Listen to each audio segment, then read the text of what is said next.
Good afternoon, good morning, good evening, race, sim and RC fans. Racing 393. I thought I'd do another quick video. I'm holding the camera, so I do apologise. I've done a few bits to this since it was last on the channel. If you remember, I did like the gearbox upgrade for the high-speed gears and put a steel pinion in there, properly securely mounted the motor as it was a temporary get around from what I was doing, and I put some new steel upgraded racing drive shafts on the front. Now, as you can see, one of the other things I have done is I changed the wheels. So it had these, they're from L&L models, but they were like mini lights, but they were 3D printed, and one of those broke when I was doing like a run with this last year. And I was trying to get some more, but they were out of stock. So all I did was bought some cheap, I think these are from, where are these from? Model Sport. And they're just basic, just off the shelf, exactly the same size and same tyres, everything, but just as you can see, they're black. I think they look slightly better. Maybe I don't think paint the wheels that are on the car particularly well, so I'm going to replace the broken mini light, put the tyre back on it, and then maybe I will revisit the painting of those wheels. I don't know yet. The tyres are actually glued on, so I need to try and get a way to get those tyres off, if I'm honest. But for today, I'm doing a very quick setup on the front suspension. I'm always a bit wary. It does, this car, on its stance like this, I'll show you in a different picture in a minute, a different angle. The front toes out, and when you go down on the front, like push the suspension down, it kind of comes up straight. I think it is slightly toeing out a bit too much, and there might be a little bit too much camber. So I've got my camber gauge from Sky RC, which I'll show you in a minute, and I've got some typical tools that you can adjust bits and pieces with. So without further ado, let me just readjust the camera and get the body shell off and get set up. And I'll just quickly go through what I'm doing as I do it. Right, so I've got my Sky RC camber gauge, digital camber gauge. I'm just gonna move my phone. So you can see here, it's on the back wheel at the moment. I'm just gonna demonstrate how I do it. Now I'll be honest, I usually do this on my surface plate. But you know, that's upstairs. I can't bother to go and get it at the moment, and it's not going to make a massive difference. So here's the phone, and that's the what you can see on there at the moment. So I have zeroed the gauge, so it will move once I move this. So I'm going to move this just to touch the wheel. What I'm going to do is I'm going to move the camber gauge to touch the wheel. I'm going to get it so it's square, and the camber gauge at the moment is zeroed, so I'll literally, I can't do it with this hand, I'm a bit cack-handed, like that. So that's doing what it needs to do, and then I'll push, hold, and let it go. So that rear wheel is approximately 1 degree camber. It's probably not too bad actually. It's kind of how I would run the rear. At the front, however, let me just move this. So I've zeroed the unit. I'm going to move this closer to the wheel, and I'll push hold, and the front is approximately 2.7 degrees negative. I think that's a bit too much. So I'm going to adjust that now simply by lengthening the top link there, and there's one the other side. I'm not going to do the front. It's also toeing out a little bit as well, but I'm going to sort this bit first because it might adjust the toe in and toe out as I alter the camber. So I'm going to do that. Then I'm going to come back. It was 2.7-ish. and then we'll measure it again. By the way, I think I put the tyres on wrong. I would normally put those the other way around, but I couldn't bother to take them off now, so I'll run them like that. It's not going to make a lot of difference. The way I run them anyway, but in my little brain, my OCD is kicking in. But I'm going to leave it because the wheel nuts on here are sort of serrated, and once you put them on, they don't have to do them tight, but they are difficult to get off. But anyway, that's besides the point. I'm distracting myself. I'm going to get a tool out and we'll adjust that. Camber gauge is just up against the wheel at the moment. I've adjusted the top link there. We can just make out. We've got like a little Tamiya tool that sort of fits. I've lengthened it. It's currently, let me just, I think it's like 0.7, which is a bit better. So I've just moved it over. It's not the most scientific way because my hands ain't that steady, but it's good enough. So we've got now down to 0.7 of a degree. I think that's slightly better. Negative camber is usually a good thing with race cars. I mean, I know all about negative camber. But with RC cars, from what I do, it's just up and down a runway. It's not for handling. If I went around a track, like an indoor track or something, then yes, or an outdoor track even, I don't know why I said indoor, any RC track, yeah, you're going to probably have to a little bit more finesse with the cambers and casters. I'm only going really in a straight line and a little bit of turning and back. I'm just sort of using it locally. I don't rag these around. I try to wreck them. So I think having as free running as possible in a straight line for me is kind of what I aim for. I don't think it would, it's not really going to make a huge amount of difference, apart from maybe getting another half a mile an hour out of it, maybe, or whatever. But on a racetrack, yeah, definitely, you're going to need some more negative camber, caster, ride heights and things like that. I mean, the ride heights on this is just set for what I need it for, to be honest. So that's that side, 0.7. I'm just going to scoot over to the other side. I won't film that bit, it's just the same. I've just going to adjust the top link, it'll be done. So I'll do the other side and then I'll come back. So the other side's done, 7 degrees, sorry, not 7 degrees, 0.7. Just under, well, about 3/4, isn't it? So that was fairly straightforward, nice and easy for once. Now, what I have noticed, the front of the car, it's towing out a hell of a lot. And when you push down on the suspension, let me just show you from up above. Just push down there. It's got bump steer.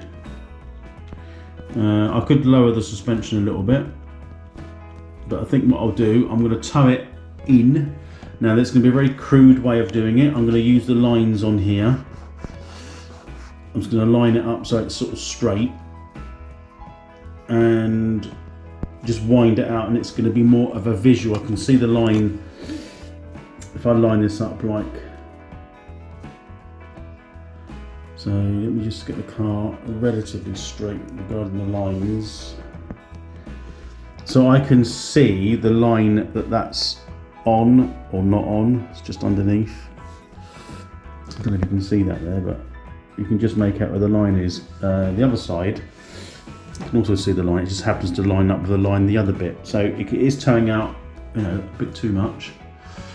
So again, track control arms, I'm just going to adjust those. There's no need to, there is a gauge that you can measure these with. I haven't got a toe gauge, I don't think. I'm sure there is one, but it's not matter too much. More visual. So I was going to do that. It should look a lot better than what it does. Generally when it's running, it does run probably the battery a little bit lower anyway. A bit more weight in the car. But yeah, I'll take some of that out. So I'll just do that off camera and I'll be back in a minute. And there you have it. I hope that you can see it on the camera. It's a lot straighter on each side. I'm sort of looking now at eyeballing it up. Probably, yeah, I mean, when you push down, it sort of toes in a little bit now, but it doesn't run that low unless you're braking. So that might affect the handling a little bit. But yeah, so I've wound track control arms, so they're a bit longer. Yeah, I quite like that's done. So as far as I'm aware, the back's done. I think the back camber's fine. You can only do the camber. You can get, I've got different rear hubs, so it's got more degrees of towing. I can't remember what ones are on here now. They're the sort of standard ones. I've got another set, but I haven't put those on clearly. That's done. So this is pretty much ready to go. So for the charge the battery up, the 2S LiPo, and we'll give it a run at some point. My running videos are quite few and far between because I don't like going out when it's cold, wet and windy. It just doesn't interest me. So I'm going to wait until the weather's a little more stable. The clocks do go forward in the UK this weekend, so we do gain some more daylight hours at this time of year, but the temperature is still a bit hit and miss. So we'll have to, wait for the interesting parts of these videos, the running videos. You might be wondering why I document some things that maybe just be done off camera until you take the car out. I mean, I quite like documenting my movements and what I do. It's something I sort of regret not doing when I was perhaps doing my stock car racing. GoPros were out then. Some of the drivers did have a GoPro on their car. Can't remember which one it would have been, but probably the earlier GoPro cameras still would have been better than nothing. And I was spending all my life and time racing, and documenting that would have been enjoyable for me and the viewer. My racing career in stock car racing, nevertheless, was quite a highlight of my life. And sort of karting, I did start filming my karting. I just didn't do it to the point where I was filming me repairing carts and things. So as I've sort of moved on to the ERC world now, a much smaller, more accessible hobby for me, that and sim racing, it's easier to sort of film. Hence why I do more filming now with the RC or sim world. And that's why I do it. There's a lot of video channels out there, isn't there, that do exactly this thing, and a lot of them are, let's be fair, they're very, very good at what they do. I'm just documenting my life with RC. I'm no spring chicken by any means, so I'm not in it for the glory of a YouTube or YouTube channel, YouTuber. That's not my main goal.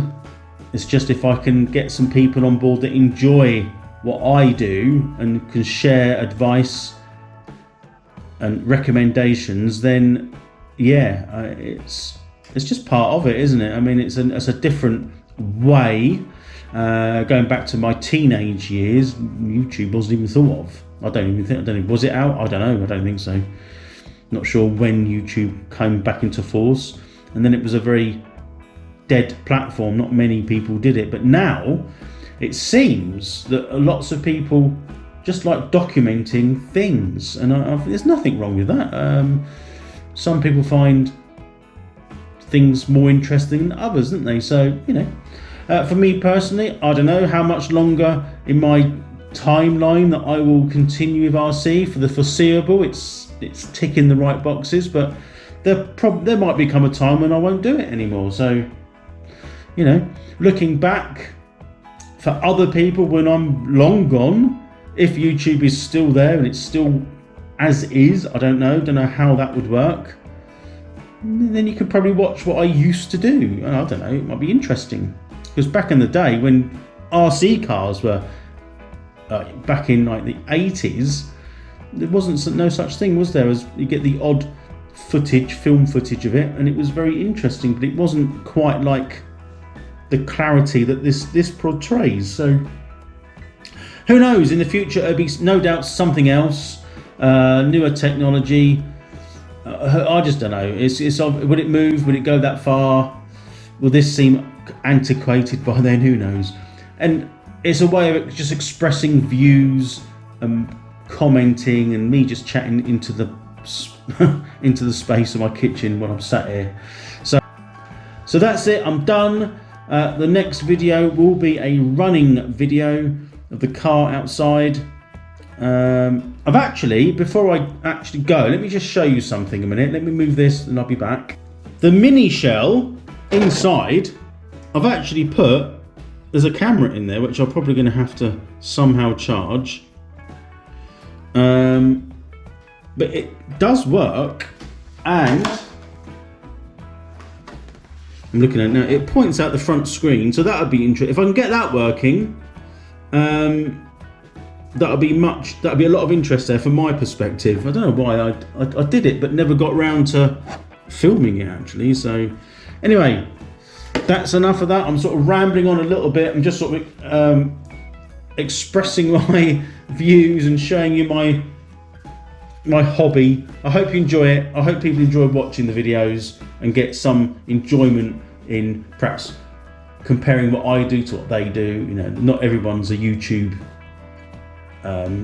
god. There's many people out there that don't perhaps want to do it or feel they can't. Just give it a go. I mean, just chatting into a camera. If I could do it, anyone can do it. So anyway, that's it for now. Again, thanks for watching, and I'll see you out when we get this car out very soon. Bye for now.